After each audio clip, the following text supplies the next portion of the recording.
Hello बच्चों, मैं हूं आपका लखन सर और आज फिर लेकर आया हूं एक नया वीडियो जिसमें आज हम एक्सरसाइज 8.2 10th क्लास के मैथ्स के हम देखने वाले हैं।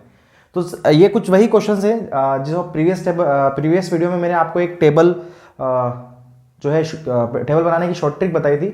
उस टेबल को हम इस टाइप के क्वेश्चंस में यूज़ करने वाले हैं। तो चलिए इन क्वेश्चन को समझते हैं आसान भाषा में। तो जैसे कि पहला क्वेश्चन दिया हुआ हमारा साइन 60 मल्टीप्लाई कोस 30। अब इसके बीच में कुछ नहीं, मतलब ये मल्टीप्लाई है, कोस 30 प्लस साइन 30 मल्टीप्लाई कोस 60। तो हमें कुछ नहीं करना है, जो टेबल है जो हमने याद करी हमें याद कर लेना है उसी की वैल्यूज हमको यहाँ रखना है और सॉल्व करना है। लेकिन इसके कुछ रूल रेगुलेशन है, ध्यान रखें, क्योंकि यहाँ पर थोड़ी सी जो होने वाली है जो हम सॉल्व करेंगे तो उसको समझना बहुत जरूरी है। तो चलिए, साइन 60 का जो वैल्यू है वो हमें पता है, वो होता है √3/2 मल्टीप्लाई कोस 30 का वैल्यू होता है वो भी √3/2 ही होता है। ठीक है, इन दोनों की वैल्यूज साइन 60 और कोस 30 की वैल्यू सेम रहती है। चलिए, प्लस साइन 30 का वैल्यू तो ये हो जाएगा 1/2 और कोस 60 का जो वैल्यू है वो हो जाएगा 1/2। तो इस तरह से वैल्यूज हमको मिल गई है। अब हमें सॉल्व करना है। हमें यहाँ बोडमास का रूल हमेशा ध्यान रखना है। बोडमास का रूल कहता है कि हमें पहले मल्टीप्लाई को सॉल्व करना है और मल्टीप्लाई के बाद प्लस। ठीक है, तो बोडमास का रूल यहाँ पर स्पेशली काम करने वाला है और हमें वैसे ही करना है। चलिए, यहाँ पर क्या होगा, 2 × 2 4 हो जाएगा और √3 × √3। अब देखिए, करनी के अंदर कोई नंबर है और सेम करनी वाले नंबर के साथ उसका मल्टीप्लाई होता है तो उसे हम एक बाहर लिख देंगे। ठीक है, ये रूल आपको पता होगा, आई होप। अब यहाँ 2 और 2 का मल्टीप्लाई हो रहा है तो 4 हो रहा है और 1 × 1 हो जाएगा। तो इस तरह से हमें 4 ऐसी दो इस तरह के हमको फ्रैक्शन मिल गई है जिसमें डिनोमिनेटर सेम है। तो हमें क्या करना है, इस तरह की यदि कुछ मिलती है हमें फ्रैक्शन तो हमें जिनमें डिनोमिनेटर सेम है हमें एक बार लिख देना है और ऊपर वाले नंबर को प्लस कर देना। तो 3 + 1, यदि प्लस है तो प्लस करना है, माइनस हो तो माइनस करना है। तो 3 + 1 हो जाएगा 4। अब 4 से 4 कट रहा है 1 टाइम, तो ये काट दीजिए, यही हमारा आंसर है। ठीक है, चलिए अब सेकंड पे चलते हैं। तो सेकंड में भी वैसे होगा, हालांकि यहाँ क्वेश्चन कुछ अलग है, सिंपल है। 2 10 स्क्वायर 45 जो लिखा है, तो हमें ध्यान रखना है कि 2 के साथ 2 का मल्टीप्लाई 10 स्क्वायर 45 पे आ रहा है, तो हमें 10 45 का जो वैल्यू है वो रख देना है और उसका स्क्वायर यानी कि पावर 2 लगा देना है। चलिए, 10 45 का वैल्यू क्या होता है, तो गाइज ये टेबल से मैं बता रहा हूँ 1 है और इसका स्क्वायर है तो इसका भी स्क्वायर हो जाएगा। प्लस वैसे ही कोस स्क्वायर 30 में कोस 30 का वैल्यू रख दो, तो कोस 30 का जो वैल्यू है वो साइन 60 के बराबर। तो साइन 60 का वैल्यू कोस 30 का वैल्यू जो हो जाएगा वो हो जाएगा √3/2 और उसका स्क्वायर माइनस साइन स्क्वायर 30। देखिए, साइन स्क्वायर 30 जो है साइन 60 का वैल्यू जो है वो हो जाएगा √3/2 और उसकी पावर 2। ठीक है, इस तरह से। तो यहाँ ये प्लस का है और ये माइनस का है। देखिए, यहाँ पर सेम दो नंबर है प्लस माइनस में, तो देखिए जब ऐसी स्थिति होती है दोनों आपस में कट जाते हैं, कट गए। चलिए, यहाँ पर क्या हो रहा है, एक 1 का स्क्वायर 1 होता है ना, कितनी भी पावर लगा दीजिए 1 की वो 1 ही रहने वाला है। तो 1 और उसका मल्टीप्लाई 2 में किया तो 2 हो जाएगा। इस तरह से हमारा आंसर है। ठीक है, चलिए अगले क्वेश्चन पर चलते हैं। चलिए गाइस, तो ये है हमारा अगला क्वेश्चन जिसको हमें सॉल्व करना है। तो यहाँ पर भी वैसे ही क्वेश्चन है जो प्रीवियस किए थे वैसे ही करना है। कोस 45 की वैल्यू रखना है। कोस 45 की वैल्यू क्या होती है, तो वो होती है 1/√2। ठीक है, अपॉन। अब सेक 30 का वैल्यू क्या होता है, तो सेक 30 आपको पता है कि कोस 30 का उल्टा होता है और कोस 30 होता है √3/2, तो ये हो जाएगा 2/√3 कुछ इस तरह से। ठीक है, प्लस कोसेक 30 का वैल्यू जो हो जाएगा वो हमारा हो जाएगा 2/1। इस तरह से कुछ होने वाला है। ठीक है, चलिए अब आगे क्या करेंगे, तो बस इसको सॉल्व कर लीजिए। अभी 2/1 है तो इसको केवल 2 रख दीजिए, कोई दिक्कत नहीं है। नीचे है वो हमको सॉल्व करना है। चलिए, ये हमारी पहली स्टेप है, 1/√2 अपॉन। देखिए, इस तरह का जब भी कोई एक फ्रैक्शन दिया हुआ है और एक तरफ जो है पूरा नंबर दिया, इसको सॉल्व करना है तो कुछ नहीं करना है। इसके नीचे का नंबर जो है, इसका जो डिनोमिनेटर है उसका आप सीधे इसके साथ मल्टीप्लाई कर दीजिए और ऊपर वाले के साथ एज इट इज लिखिए, जैसे कि 2 प्लस एज इट इज आ जाएगा और √3 का 2 के साथ मल्टीप्लाई होगा तो 2√3 होगा। आपको पता ही है कि √3 के साथ यहाँ एक नंबर है जो हमें नहीं दिखाई दे रहा, 1 है वो, है ना, तो उस 1 के साथ इस 2 का मल्टीप्लाई होगा, क्योंकि √3 जो है वो एक अलग नंबर है तो उसके साथ मल्टीप्लाई नहीं होता। उसके साथ में जो यहाँ पर गुणांक में गुणे में जो नंबर है जो चल रहा है हमें दिखाई नहीं दे रहा वो 1 है, या 2 भी हो सकता है, 3 भी होता है, कभी आपको आगे पता चलेगा। तो उसके साथ मल्टीप्लाई होगा तो 2 × 2 करके हो गया। और नीचे क्या होगा, नीचे आपको वही नंबर लिख देना है √3। ठीक है, इस तरह से आपको सॉल्व करना है। ठीक है, अब क्या करेंगे, इसको पलट लीजिए। अब पलटेंगे तो क्या हो जाएगा, 1/√2 मल्टीप्लाई। अब यहाँ फ्रैक्शन के नीचे फ्रैक्शन है तो ये फ्रैक्शन पलट के ऊपर आएगी तो ये बन जाएगी √3 अपॉन, और यहाँ हो जाएगा 2 + 2√3।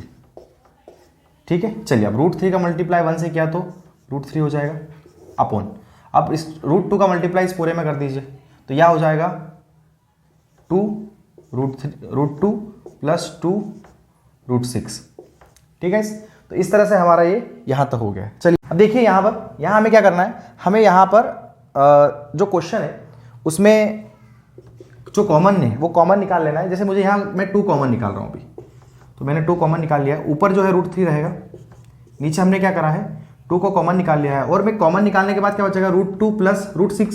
अब ये रूट 6 को मैं पहले लिख दूँ और रूट 2 को यदि इधर रख दूँ तो कोई समस्या नहीं है, क्योंकि आगे पीछे लिखेंगे प्लस के नंबर को तो कोई समस्या नहीं है।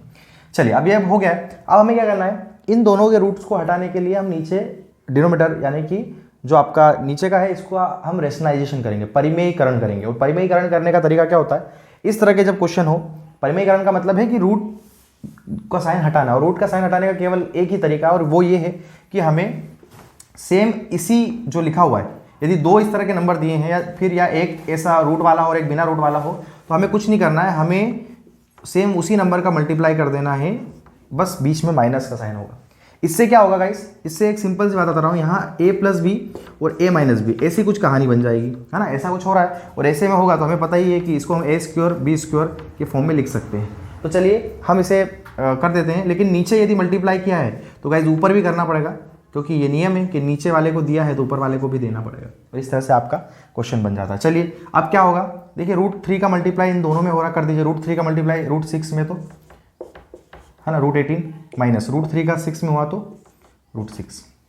चलिए यहाँ पर क्या होगा, 2 का 2 रहने देते हैं अभी, और यहाँ पर इन दोनों में लग जाएगी ये वाली प्राइमरी सॉरी ये वाली आइडेंटिटी। तो a हो जाएगा हमारा रूट 6, b हो जाएगा रूट 2, तो एक की जगह अब a का स्क्वायर और b का स्क्वायर, तो इन दोनों नंबरों का स्क्वायर लिख देंगे।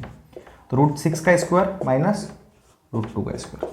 बहुत सिंपल है गाइस, बस ऐसे ही करना है। अब यहाँ पर देखो क्या है, यहाँ रूट 18 है। अब अगली स्टेप में क्या करना है, मैं अगली स्टेप को भी साथ में ही आपको बताते चलता हूँ ताकि आपको दिक्कत ना हो। ऊपर हमें क्या करना है, रूट 18 से कुछ कॉमन निकल रहा है तो उसको निकाल लीजिए। तो देखिए रूट 18 के टुकड़े जो हैं वो हमारे कुछ इस तरह से 2 मल्टीप्लाई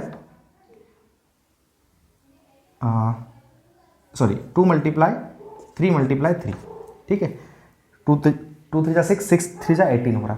तो यहाँ हमारा ये जो 3 है ये कॉमन, ये एक पेयर बना रहा है, और पेयर बना रहा है तो इसको हम बाहर एक बार लिख सकते हैं इस तरह से, ठीक है, आपको पता ही है। तो ये वाला जो है रूट 18 जो है वो हो जाएगा 3 रूट 2 माइनस रूट 6 अपॉन, अब यहाँ पर क्या हो रहा है 2, देखिए रूट के ऊपर का स्क्वायर, तो आपको पता ही है कि किसी नंबर के ऊपर रूट और स्क्वायर दोनों हो तो वो कैंसिल हो जाते हैं और वही नंबर 6 बचेगा। वैसे यहाँ पर भी कैंसिल होके 2 बचेगा, ठीक है। चलिए अब क्या करेंगे, अब बस सिंपल है, आपको ऊपर वाली स्टेप तो ऐसे कैसे आ जाएगी, root 3 square minus root 6 upon, और यहाँ हो जाएगा 6 में से 2 गया तो 4, और 4 का 2 के साथ मल्टीप्लाई हो 8। गाइस यही हमारा आंसर, ठीक है। चलिए अब अगले क्वेश्चन की ओर बढ़ते हैं। चलिए तो गाइस ये हमारा अगला 4th क्वेश्चन है। तो चलिए इसको कैसे सोल्व करना है समझते हैं। यहाँ पर वही सारी वैल्यूज पहले हम रख देंगे। तो यहाँ साइन 30 का जो वैल्यू है वो हमारा हो जाएगा, साइन 30 का वैल्यू जो है वो हमारा हो जाएगा 1/2, ठीक है, प्लस tan 45 का वैल्यू हो जाएगा 1, प्लस कोसेक 60 का वैल्यू हो जाएगा 2/√3, ठीक है। चलिए वैसा क्या वैसा एक कुछ नीचे भी होगा, सेक 30 का वैल्यू हो जाएगा हमारा, सेक 30 का वैल्यू हो जाएगा 2/√3 प्लस कोस 60 1/2 प्लस कोट 45 का वैल्यू हो जाएगा 1, ठीक है। यहाँ पर ये माइनस का है, ठीक है, ये माइनस का हमारा। चलिए तो इस तरह से हो गया। अब हमें क्या करना है, ऊपर की जो फ्रैक्शंस थी उनको सॉल्व कर लें और नीचे की फ्रैक्शन जो है उनको हम सॉल्व कर लें। सॉल्व करने का मतलब है प्लस कर लें, यहाँ जो भी हो रहा है फंक्शन वो कर लेना है। चलिए गाइस तो इसको आगे हम कैसे सॉल्व करने वाले हैं, तो आगे हमें कुछ नहीं करना है, हम क्रॉस मल्टीप्लिकेशन मेथड से ही हम इसको सॉल्व करने वाले हैं। अब इस मेथड में क्या करना है हमें, बहुत सिंपल है। यदि 2 होती है तो हम तो इजीली 2 का 1 में और 1 का इसमें कर सकते थे, लेकिन यहाँ 3 है, थोड़ा कंफ्यूजन है, लेकिन बहुत सिंपल है, कुछ नहीं करना है। सपोज हम इसकी बात करें तो इस वाले के साथ किसका मल्टीप्लाई होगा, तो बाकी जो 2 बची हुई फ्रैक्शन है उनके डिनोमिनेटर का मल्टीप्लाई करके इसके साथ मल्टीप्लाई कर दीजिए। तो देखिए 1 का मल्टीप्लाई √3 से होगा तो √3 होगा, और √3 का इस 1 के साथ मल्टीप्लाई होगा तो ये हो जाएगा √3, ठीक है। प्लस अब इस वाले के साथ, तो इस वाले के साथ बाकी जो 2 बची उनके डिनोमिनेटर का मल्टीप्लाई करके इसके साथ मल्टीप्लाई कर दीजिए। तो देखिए 2 और √3 बचते हैं, 2 और √3 का मल्टीप्लाई क्या होता है 2√3, और 2√3 का इस 1 के साथ मल्टीप्लाई होगा तो वो हो जाएगा 2√3 1 का साथ 1 का किसी भी नंबर के साथ मल्टीप्लाई कीजिए तो वही नंबर आना है, माइनस इस वाले के साथ, तो इसमें जो बाकी के जो बचे हैं उनके साथ उनका मल्टीप्लाई करके यहाँ कर देना है। तो 2 और 1 का मल्टीप्लाई 2 और 2 का इस 2 के साथ होगा तो ये हो जाएगा 4, ठीक है। अपॉन में क्या हो जाएगा, अपॉन में तीनों नंबरों का मल्टीप्लाई, तीनों डिनोमिनेटर का मल्टीप्लाई, तो 2 बन जा 2 और 2 का √3 में हुआ तो 2√3, ठीक है गाइस, बहुत सिंपल है, ऐसे ही करना है। और नीचे भी देखिए ऐसे ही हो रहा है, √3 2 और इसके नीचे कुछ नहीं मतलब 1 है, ठीक है, ऐसा मान लेते हैं। चलिए तो ये तीनों का मल्टीप्लाई हो जाएगा 2√3, और देखिए वैसे ही करना है, इस 2 के साथ किसका मल्टीप्लाई होगा, इन दोनों के मल्टीप्लाई करके जो नंबर आएगा उसी का इसके साथ करना, तो 2 1 जा 2 और 2 का 2 में हुआ तो 4 बन जाएगा ये, प्लस इस A1 के साथ इसका और इसका, तो 1 का √3 में करेंगे तो √3 और √3 का 1 में करेंगे तो वही √3 आ जाएगा, प्लस इस 1 के साथ, तो इस 1 के साथ इन दोनों नंबरों का मल्टीप्लाई, क्योंकि यही बचते हैं वे, बाकी दो बचे जो फ्रैक्शन है उनके डिनोमिनेटर का इसके साथ मल्टीप्लाई, तो 2 का मल्टीप्लाई √3 के साथ 2√3 और 2√3 का 1 के साथ हुआ तो 2√3, ठीक है, वही नंबर आ जाएगा। चलिए हमारे पास हो गई। अब देखिए ये जो 2√3 है और 2√3 ये दोनों कट जाएंगे आपस में, क्योंकि ये पलट के जब ऊपर जाएगी तो ये ऊपर चला जाता है और ये यहाँ जाता है, तो डायरेक्टली हम यहाँ कट कर देंगे, ठीक है। या फिर हम ऐसा मान लें कि बीच में यदि कोई आ रहा है, बीच में कोई और नंबर है और उसके बीच इधर नंबर है, तो आप उनको कट कर सकते हैं, बीच में कुछ आना चाहिए, जैसे ये यदि इससे कटना है तो काट सकते हैं, लेकिन अभी नहीं कटेगा, एक बात बता रहा हूँ। चलिए आगे क्या होगा, देखिए आगे ये हो रहा है कि यहाँ √3 1√3 और 2√3 दोनों प्लस के हैं तो जुड़ जाएंगे, ये बना लेंगे 3√3 माइनस ये 4 का 4 रहेगा, ठीक है। नीचे भी ऐसा हो रहा है √3 2√3 ये हो जाएगा। अच्छा मैं एक काम करता हूँ, 4 जो है इसको इधर लिख देता हूँ, माइनस प्लस और √3 और 2√3 ये भी जुड़ेंगे तो 3√3 बना लेंगे, ठीक है। अब यहाँ क्या करना है, तो यहाँ पर भी हम वही डिनोमिनेटर का रैशनलाइजेशन करेंगे, मतलब परिमेयकरण, और परिमेयकरण का मैंने तरीका बताया था कि जब भी आपको ऐसे दो नंबर मिल जाए, ठीक है, जिसमें से एक नंबर के ऊपर रूट हो, तो आपको वही अप्रोच करनी है जिसमें √3 - 4 सेम वही रहेगा, बस बीच में माइनस आ जाएगा, ताकि हम क्या कर सकें यहाँ पर a + b और a - b वाला आइडेंटिटी लगा सके, ठीक है, याद रहे यही रैशनलाइजेशन में यूज़ होती है गाइस। और दूसरा ये होता है कि यदि कोई एक नंबर होता है तो उसी नंबर का उसके साथ मल्टीप्लाई कर दो, क्योंकि √3 कब हटेगा, रूट कब हटेगा, जब सेम नंबर का उसके साथ मल्टीप्लाई होगा तब वो हटता है, बाकी किसी कंडीशन में नहीं हटता। चलिए सेम यहाँ पर भी ऐसा हो जाएगा, इस पूरा है, ठीक है, इसका ये यदि नीचे वाले का, यदि नीचे जिसका मल्टीप्लाई किया उसका ऊपर भी करना पड़ेगा, तो मैं ऊपर भी कर देता हूँ -4, ठीक है। चलिए अब क्या करेंगे, अब ये वाली लगाएंगे तो ये हमारा a हो जाएगा और ये हमारा b हो जाएगा, है ना, समझने के लिए आपको लिखना नहीं है, तो इनका स्क्वायर लिखना है क्योंकि ये दोनों मल्टीप्लाई होंगे, तो ये बना लेंगे a² - b², तो a हो जाएगा हमारा √3। तो चलो ऊपर वाले का पहले देख लेते हैं, ये नीचे का है तो ऊपर वाले का क्या होगा, तो ऊपर भी एक हमारी फ्रैक्शन लग रही है, सॉरी एक आइडेंटिटी लग रही है। आइडेंटिटी क्या लग रही है कि इन दोनों का मल्टीप्लाई करेंगे तो ये बन जाएगा √3 - 4, और सेम ऐसा कैसा यहाँ पर भी है, तो बेसिकली इसका स्क्वायर हो जाएगा। और इसमें क्या होने वाला है, इसमें इन दोनों का जब इसको सोल्व करेंगे तो दोनों का स्क्वायर हो जाएगा। चलिए अब क्या होने वाला है, सिंपल है, यहाँ पर भी एक लग रही है हमारी आइडेंटिटी, और कौन सी आइडेंटिटी लग रही है, यहाँ पर आइडेंटिटी इस तरह की कुछ लग रही है, a - b का होल स्क्वायर बराबर होता है a² + b² - 2ab, यही हमारा यहाँ पर फॉर्मूला लग रहा है ना, यदि माइनस है दोनों के बीच में और स्क्वायर है तो हमारा a² + b² + 2ab, ऐसे लिख सकते हैं, ये हमारा a है, ये हमारा b है, ठीक है। चलिए ठीक है, तो जैसे अगले स्टेप में क्या करेंगे, a है तो √3 का स्क्वायर प्लस b 4 है तो 4 का स्क्वायर -2 मल्टीप्लाई a क्या है 3√3 मल्टीप्लाई b क्या है गाइस 4 है। चलिए इस तरह से हमने सोल्व कर लिया। अब क्या करना है, अपॉन ये वाला तो मैंने यहाँ लिख दिया, इक्वल टू का साइन ऐसा कर लीजिए ताकि आपको ध्यान रहे, ठीक है। अब इसको हटा दीजिए। अब यहाँ पर क्या होने वाला है, ये वाला हमारा जो डिनोमिनेटर इसको सोल्व कर लीजिए, √3 का स्क्वायर, तो गाइस यहाँ 3 का भी स्क्वायर होगा और √3 का हो, तो 3 का स्क्वायर हो जाता है 9, ठीक है, मल्टीप्लाई √3 का स्क्वायर होता है 3। आपको पता है कि किसी के ऊपर रूट लगा हुआ है और उसका स्क्वायर, तो वो क्या होगा, आपस में कट जाएंगे। हालांकि ये ब्रैकेट है, ब्रैकेट का मतलब है कि 3 का भी स्क्वायर करना है और √3 का भी स्क्वायर करना है, तो 3 का स्क्वायर 9 और √3 का स्क्वायर हो जाएगा 3 माइनस 4 का स्क्वायर गाइस वो हो जाएगा 16, ठीक है। चलिए अब आगे क्या करना है, आगे भी ऊपर वही करना है, 3√3 का स्क्वायर अभी नीचे किया था तो कितना आएगा, वो लगभग हो जाएगा, इसमें भी 3 का स्क्वायर 9 और √3 का स्क्वायर 3, तो दोनों मिला के 27 बना लेंगे, प्लस 4 का स्क्वायर 16 माइनस इनका मल्टीप्लाई कर लीजिए, तो इनका मल्टीप्लाई क्या हो रहा है, 2 मल्टीप्लाई √3, तो ये हो जाएगा 6 और 6 मल्टीप्लाई 4 24। ठीक है गाइस, चलिए अपॉन यहाँ पर 9 मल्टीप्लाई 3 27 और 27 में से यदि 16 जाएगा तो क्या बचेगा गाइस, 27 में 16 जाएगा तो शायद हमारा बचेगा 11। 27 में से हाँ 11 बचेगा, राइट 11 बच गया। ठीक है, चलिए अब आगे की स्टेप कहाँ है, तो आगे की स्टेप हम थोड़ा सा इधर कर लेते हैं, ये हटा के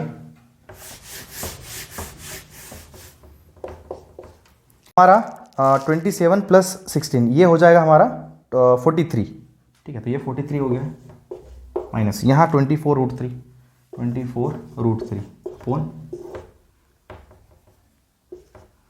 ठीक है अपोन में 11। ठीक है, ये हमारा आंसर, ठीक है यही हमारा आंसर है। चलिए अगले क्वेश्चन। चलिए बच्चों, तो ये हमारा 5th वाला क्वेश्चन है और 5th वाले क्वेश्चन को हमको कैसे करना है, तो बहुत सिंपल है ये क्वेश्चंस, इससे भी डिफरेंट क्वेश्चन कुछ आपको मिल सकते हैं। आपको क्या करना है, बस एक बात का ध्यान रखना है कि हमें कैसे भी करके यदि कोई फॉर्मूला लग रहा है तो पहले उसको लगा दे, और नहीं लग रहा है तो हमें वैल्यूज रखना है और सॉल्व करते जाना है, राइट। और कोशिश ये करना है कि हम जो डिनोमिनेटर है उसका हम रेशनलाइजेशन कर लें, राइट। रेशनलाइजेशन ही करना है हमें, रेशनलाइजेशन करेंगे तो आगे आपका आंसर आपको मिल जाएगा। ठीक है, तो चलिए यहाँ पर क्या हो सकता है, तो सिंपल है कि यहाँ पर वही वैल्यू रखेंगे, तो 5 मल्टीप्लाई cos 60 का स्क्वायर है, तो cos 60 का वैल्यू क्या होता है, तो गाइस 1/2 होता है, हम सभी पता है, और स्क्वायर प्लस 4 मल्टीप्लाई sec 30 का स्क्वायर, तो sec 30 गाइस ये होता है 2√3 का स्क्वायर। ठीक है, माइनस 1045 का स्क्वायर, तो 1045 यानी 1 और 1 का स्क्वायर। चलिए नीचे क्या होगा, तो देखिए नीचे बहुत सिंपल है, sec स्क्वायर 30 और cos स्क्वायर 30, तो यहाँ पर लग जाता है एक आपका फॉर्मूला। ठीक है, यहाँ एक फॉर्मूला लग रहा है, जो फॉर्मूला क्या बोलता है, sine square theta plus cos square theta, जो हम पहले ऑलरेडी पढ़ चुके हैं। एक वीडियो मैंने डाला था जिसमें हमने सारे फॉर्मूलेस पहले से ही ऑलरेडी देख चुके हैं, और एक और वीडियो आने वाला है जिसमें और जो बचे हुए फॉर्मूले हम देखने वाले हैं। लेकिन जो प्रीवियस वीडियो उसमें आपको ये फॉर्मूला मिलेगा, और इस फॉर्मूले का जो है उसमें यदि दोनों जो आपके हैं साइन और कोस, उनकी यदि थीटा सेम है तो आप उसको 1 लिख सकते हो। तो हम यहाँ पर क्या करेंगे, पूरे का वैल्यू 1 हो जाएगा। ठीक है, चलिए अगले स्टेप में क्या होगा, अब अगले स्टेप में इस 1 को लिखने की जरूरत नहीं है। चलिए क्या होगा, 5 मल्टीप्लाई 5, अब देखिए 1 और 2, 1/2 का स्क्वायर, तो दोनों का स्क्वायर होगा, तो 1 का स्क्वायर 1 और 2 का स्क्वायर 4। चलिए अब इस 1 का मल्टीप्लाई इस 5 के साथ हम कर सकते हैं, तो 1 का स्क्वायर 1 और फिर इस 5 के साथ मल्टीप्लाई किया तो 5 और 2 का स्क्वायर किया तो 4। ठीक है, प्लस यहाँ पर भी ऐसे होने वाला है, 2 का स्क्वायर 4, उस 4 का मल्टीप्लाई 16 से किया तो 4 से किया, 2 का स्क्वायर 4 और 4 के साथ किया तो 16 आंसर आ गया। और अब √3, नीचे √3 का भी स्क्वायर हो रहा है, तो √3 का स्क्वायर क्या होगा गाइस, तो आपको पता ही है रूट वाला नंबर है तो सीधा बाहर आ जाएगा। ठीक है, माइनस 1 का स्क्वायर 1 होता है। ठीक है, कोई दिक्कत नहीं। चलिए अब क्या करना है, सिंपल आप सोल्व कर लीजिए, जो मैंने तरीका बताया था, है ना, क्रॉस मल्टीप्लिकेशन ही यूज़ करना है। एक बार और अपन समझ लेते हैं, अच्छे से हो जाएगी, है ना। क्रॉस मल्टीप्लिकेशन में क्या करते हैं हम, जो क्रॉस मल्टीप्लाई करते हैं, अब यहाँ 3 आ गए, पहले 2 होती थी तो 3 का 5 में और 4 का 16 में करके कर लेते, लेकिन यहाँ एक और है नंबर, तो इसके लिए हम क्या करेंगे, सिंपल है, या फिर आप एक काम ये भी कर सकते हो कि इनको पहले सोल्व कर लीजिए। जैसे मैंने तरीका बताया था कि यदि पूरा नंबर आ गया है तो इसके साथ इसको माइनस कर लीजिए, 3 का इसके साथ मल्टीप्लाई हो जाएगा और ऊपर वाले के साथ 3 का 1 के साथ मल्टीप्लाई और ऊपर वाले के साथ यदि माइनस है तो माइनस हो जाएगा, आप डायरेक्ट कर सकते हैं। चलिए 16 माइनस 3 का 1 के साथ हुआ तो 3, और पूरे के नीचे में आपको 3 रखना है। ठीक है, चलिए अगले स्टेप में क्या हो जाएगा, 5/4 प्लस 16 माइनस 3 होता है गाइस 13, तो 13/3। चलिए सोल्व कर लीजिए अब इसको। अब यहाँ 2 बन गई है तो सिंपल है, 3 का 5 में किया तो 15 प्लस 13 का 4 में किया तो 52 अपॉन नीचे हो जाएगा 12। चलिए क्या हो जाएगा, 15 और 52 गाइस ये हो जाएगा 67, तो 67/2। ठीक है, तो इस तरह से हमारा। और गाइज यदि आपको कोई इससे रिलेटेड कोई भी क्वेश्चंस आपको समझ में नहीं आ रहा है तो आप कमेंट्स में वो वीडियो डालिए, मैं आपको उसका आंसर डेफिनेटली आपको या तो वीडियोस के थ्रू या फिर आपको पर्सनली आपको नीचे कमेंट्स में उसका आंसर लिखूंगा। Thanks to watching the video.